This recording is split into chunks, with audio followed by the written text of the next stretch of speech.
What car brand you would never buy? Getting a horse after reading this thread. Any that charges a subscription to use features like heated seats. Ferrari and Lamborghini, not because I dislike them but because I'm poor. You know what the dictionary says about Dodge? To avoid. Dodge Chrysler Jeep. Worst quality control I've ever witnessed as a quality advisor. If you want reliability, there's a reason why Civics, Accords, Camrys, and Corollas have been a popular purchase for a long time. Boring as hell, but damned if they don't stay together. What are your best, lasts a lifetime, brands of items? My KitchenAid mixer was a wedding gift for my mother and father's wedding 55 years ago. Still works great and I still have all the attachments. Lego pieces are intentionally and notoriously long-lived. I have Lego bricks someone gave our son from when their daughter was young. 20 plus years old. And they fit new bricks exactly. I have read where they are obsessive about making sure this is the case and that they last nearly forever. This is part of the reason they struggle to come up with an alternative substance for their bricks. Won't last. My parents got a national brand rice cooker for their wedding in 1992. They used it minimum once a week growing up for rice and steamed veggies. They gave it to me when I moved out in 2014. I still use it constantly and it cooks rice to perfection every time. A Singer sewing machine. Constructed in the 1920s. It continues to function well and is frequently used. I genuinely adore that item. The pinnacle of long-lasting construction. 400 grams of Sudocrem. Seriously. I use it for everything. Spots.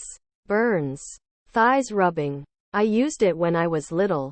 I'm 22 now. And I especially remember it being a godsend when I was 6 and had chicken pox. Anyway, I went for it the other day because I had a spot on my face. And I noticed the tub looked kinda old, so I asked my mom how long we've had it for. It's the same tub we've been using since I was born. Edit. And it's only just half empty. In 2012 my sister gave me a North Face NF0A3LGT jacket that she'd already worn. I'm in a cold area.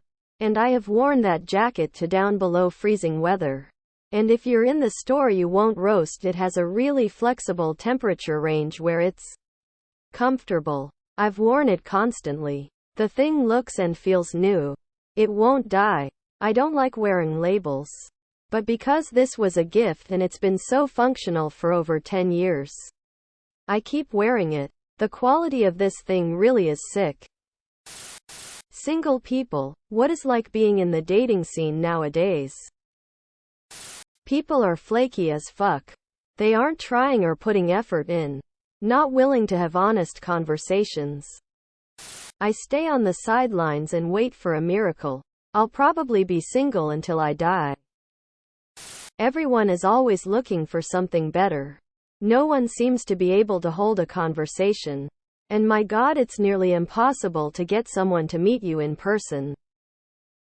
It's like a wasteland of wannabe influencers. I just want a nice person who I enjoy spending time with doing the simple things. Then if things go well we can do more exciting and expensive things. Absolutely horrible. It's almost impossible to get more than 2 dates anymore.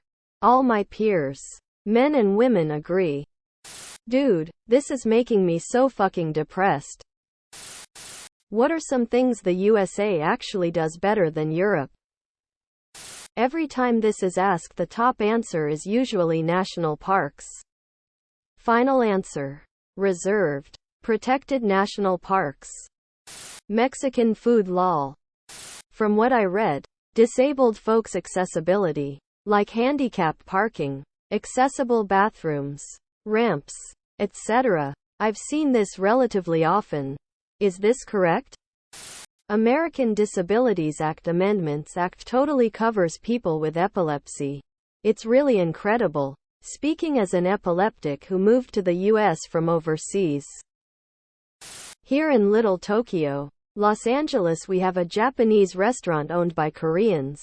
Chefs are mostly Mexican. And somehow no one is really fluent in English except for a few servers. The blues. Most music genres that came after the blues were influenced by the blues or based on the blues. Especially rock. Which modern pop singer is the most overrated? I would say most pop radio singers are overrated. But come on, have you seen Enrique Iglesias singing recently? It's painful to watch. The dude from Maroon 5. I'm just glad I haven't seen any Carly Rae Jepsen slander. She's fantastic. Meghan Trainor seems like a twat and her music is absolutely awful. DJ Khaled. Subscribe, my brothers.